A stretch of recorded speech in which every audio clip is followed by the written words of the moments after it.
My name is Burke Hedges, author of the best-selling book, The Parable of the Pipeline. I open my book with a story about Pablo and Bruno, who take two very different paths in their quest for financial independence. What you're about to see is the delightful animated story of their adventure. So, sit back, relax, and enjoy the life-changing lessons in The Parable of the Pipeline.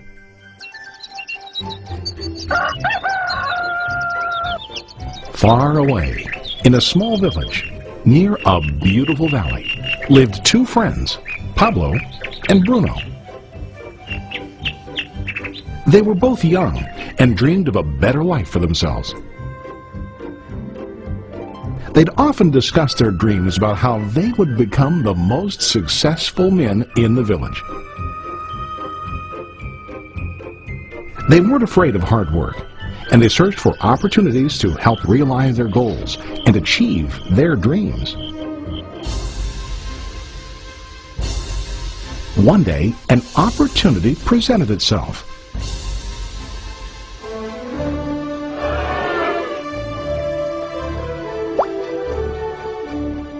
The mayor of the village decided to hire two people to bring water from a spring up on the mountain, across the valley, back down to the village.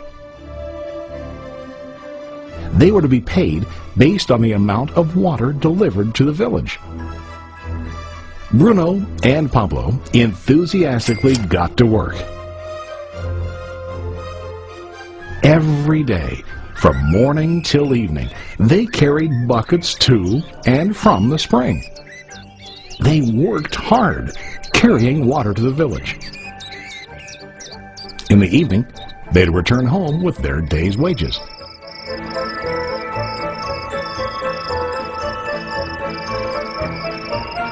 Bruno was satisfied with his work and the money he earned. He was sure that with this work he could achieve his dreams. Bruno thought that to increase his wages he could use bigger buckets to bring more water each trip. He believed with a larger income he would soon be able to buy a cow and the house that he dreamed about.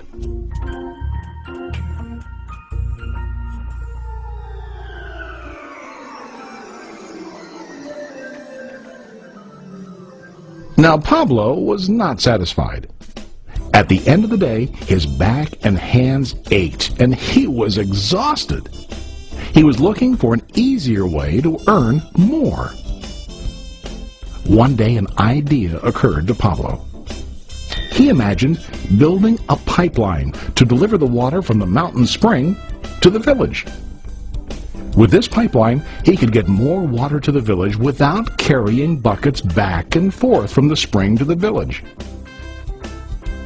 Soon, he got very excited about his idea and began to plan. Pablo, of course, shared his idea with his friend Bruno and asked him to join with him to work on and help build the pipeline. Bruno thought the idea was crazy. All Bruno could think about was what his money could buy today and how to get it quicker. He felt that building a pipeline would slow him down and delay him in achieving his goals. Instead, Bruno got bigger buckets and went more often back and forth fetching water. He was sure that with this method he could make more money. Pablo decided to build the pipeline on his own. He understood that it would not be easy to build, and it would take time to complete the pipeline. Pablo knew that it could take several years to finish, but he set his mind on his goal. Every day he worked and carried water like before. But on weekends and during his spare time, he worked hard to dig in the rocky soil and build his pipeline. In the first month, there was little to show for his work.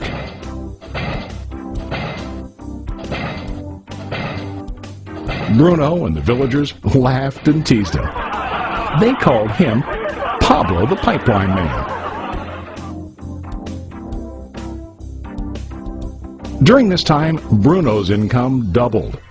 He already bought a cow and a bigger house.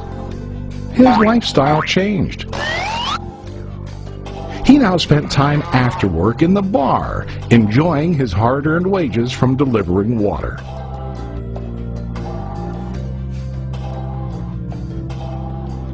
What Bruno didn't realize was that his body was starting to stoop from carrying the heavy buckets every day.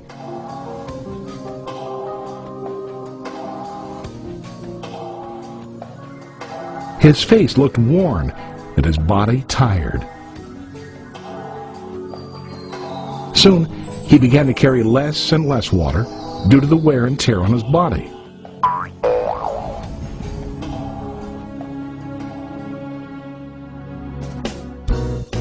Month after month, Pablo worked. Soon a year passed, and then a second year. Finally, Pablo finished his pipeline. He now used his pipeline to deliver water to the village instead of carrying buckets. Pablo was now earning more money than ever before. The water continued flowing to the village, while Pablo wasn't working. While he slept and ate, the water flowed. Pablo was happy and proud of his insight, persistence, and hard work. Now his income flowed as long as the water flowed through his pipeline.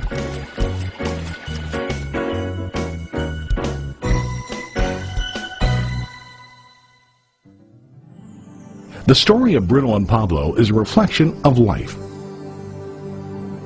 Their jobs symbolize what most people do to earn money. Bruno gets his money using buckets. He goes back and forth, carrying his buckets from the spring to the village in exchange for money. To increase his income, he either has to go more frequently to the spring or to use larger buckets. It's common in real life to increase our income by working harder. For example, working overtime or getting a second job.